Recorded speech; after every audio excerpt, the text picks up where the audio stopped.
জয়চন্দ্র তিনি বাড়ি বাড়ি হাওয়াই বাড়ি। আপনি মূলত কি করেন আপনারা? আমি তো এই লেবু টেবু বাগানই করি, চাষ করি।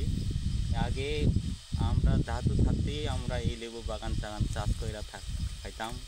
আর দাদু পরে বাবা করে, বাবা পরে ওই আমরা এখানে করতেছি। এই আমার হাওয়াই বাড়ি সবচেয়ে সেরা লেবু। অন্যান্য খান থেকে আমরা হাওয়াই বাড়ি থেকেই প্রোডাক্ট বেশি হয়।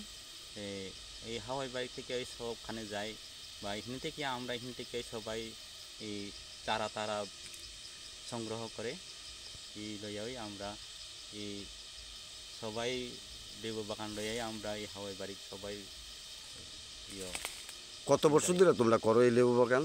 লেবু বাগান তো এমনিতে তো আমি যা আমার থেকে আমি করতেছি, তো আমি এখন 15 বছর চলে। এই থেকে আরও আগে দাদু হেরা তো করতেছে ওই, তো আমরা শুধু থাকতে দেখে আইতাছি।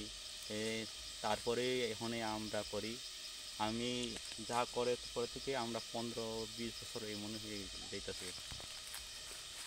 কেমন হয়েছে এবার লেবু ফলন?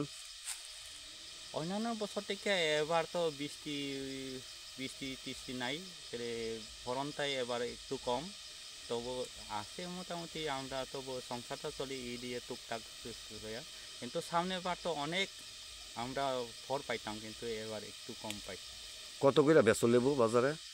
এখানে তো আমরা তো পাইকারি পাইকারি সব দিয়ে। এখানে তো আমরা এমন লেবু হলে আমরা 4 টাকা 4.5 টাকা এমন আমরা পাই।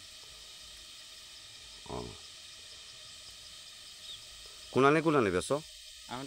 আমরা এখানে লোকেরই পাইকার আছে, পাইকার কাছে সব দিয়ে। আমরা তো খুচরা বেশি না, সবাই পাইকার কাছেই দেই।